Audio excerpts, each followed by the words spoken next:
अस्सलाम वालेकुम my YouTube family. कैसे हैं आप सब लोग? आई होप कि सब ठीक ठाक होंगे, खैरियत से होंगे। Welcome back to my channel. अच्छा जी, दुआ ज़हरा केस के हवाले से जो आज समाअत हुई थी कोर्ट में, उसका जो कुछ भी पॉइंट्स थे वो हम पहले भी बता चुके हैं, डिस्कशन हो चुकी है इसके हवाले से। लेकिन अब जो इस केस का या जो आज समाअत हुई थी उसका जो है वो तहरीरी फ़ैसला आ चुका है कोर्ट की तरफ से। ये तहरीरी हुक्मनामा जो है वो 3 सफ़हात पर मुश्तमिल है।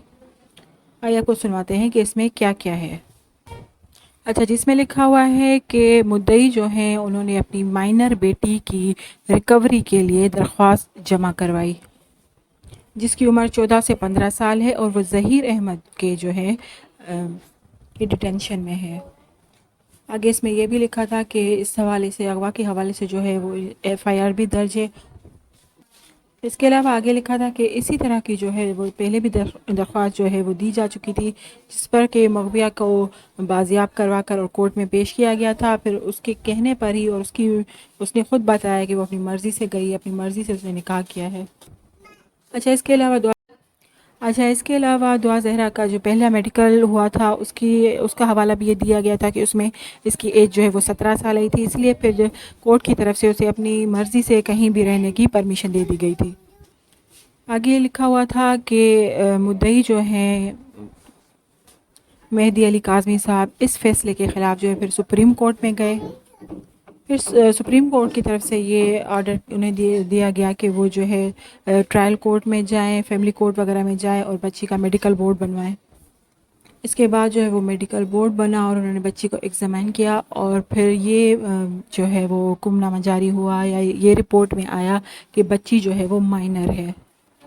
इस मेडिकल रिपोर्ट और इन्वेस्टिगेशन ऑफिसर की जो रिपोर्ट है उसके मुताबिक, जो कि ट्रायल कोर्ट में पेश की गई है, उसके मुताबिक जो तफ्तीशी साहब है उन्होंने लिखा था कि वो बच्ची को रिकवर करना चाहते हैं, जो कि अपने हस्बैंड के साथ लाहौर में रह रही है।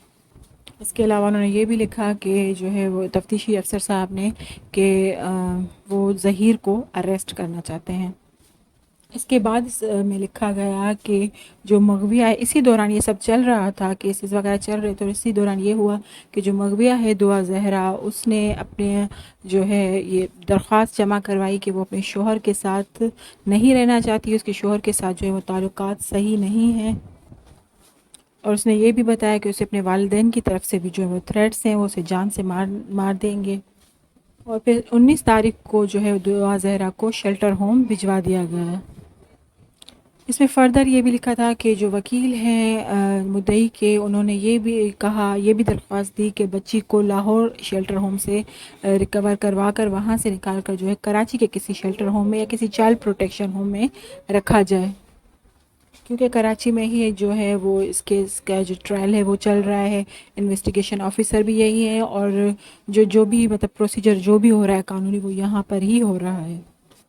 इसके अलावा फ़र्दर ये था कि ज़हीर अहमद के जो वकील हैं उन्होंने भी अपना वकालतनामा जमा करवाया और दुआ ज़हरा को लाहौर से कराची जो शिफ्ट करने की बात हो रही थी उसको अपोज़ किया।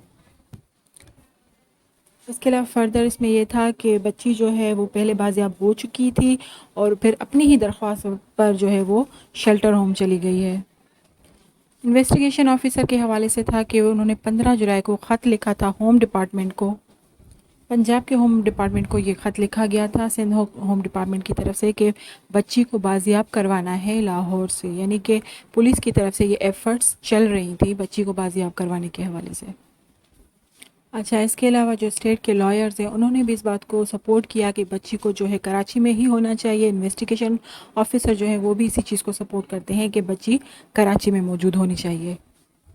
अच्छा, फ़र्दर इसमें जो है हुक्मनामे में लिखा हुआ था कि उन्होंने वो दरख्वास्त जो है जजेस ने वो दरख्वास्त भी देखी जो दुआ ज़हरा की तरफ से जमा करवाई गई थी शेल्टर होम जाने के लिए। उसमें साफ़ तौर पर लिखा हुआ था कि बच्ची के जो अब ताल्लुकात हैं अपने शोहर के साथ वो ठीक नहीं हैं।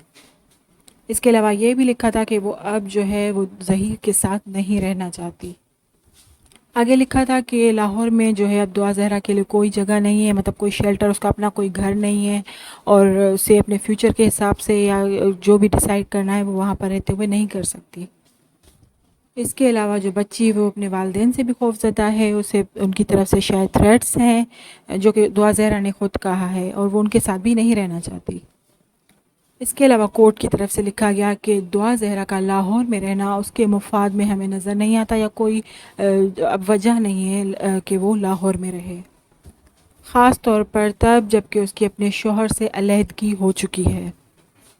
اس کے علاوہ فردر یہی تھا کہ جو اس کے نیچرل گارڈینز ہیں، اس کے ماں باپ بھی کراچی میں ہی ہیں، اور اس کے علاوہ جو کیس ہے وہ بھی کراچی میں چل رہا ہے، اور بچی جو ہے وہ مائنر بھی ہے، اور وہ اس کیس کی مین گواہ بھی ہے۔ اس کے علاوہ کورٹ کا یہ بھی کہنا تھا کہ وہ مائنر ہے، تو اس یہ نہیں کیا جا سکتا کہ اس کی بات مان کر جو ہے وہ اسے لاہور میں ہی رکھا جائے، جب تک کہ وہ 18 سال کی نہیں ہو جاتی اس کی کسی بھی سٹیٹمنٹ کی کوئی قانونی حیثیت نہیں ہے۔ آگے انہوں نے لکھا تھا کہ ان سارے حقائق کو سامنے رکھتے ہوئے جو ہے ایسا کچھ بھی نہیں ہے، ایسی کوئی چیز نہیں ہے جو کہ ہمیں اس حوالے سے فیصلہ لینے سے روک سکے، یا ہم یہ اجازت نہ دے سکیں کہ اسے لاہور سے کراچی شفٹ کیا جائے۔ اس کے علاوہ یہ لکھا گیا فردر کہ اب اسے کراچی لا کر جو ہے کسی دارالامان میں، کسی شیلٹر ہوم میں، یا بچوں کے لیے جو لاوارث بچے ہوتے ہیں یا یتیم بچے ہوتے ہیں ان کے لیے جو بنے ہوئے ہوتے ہیں ہومز، ان میں رکھا جائے۔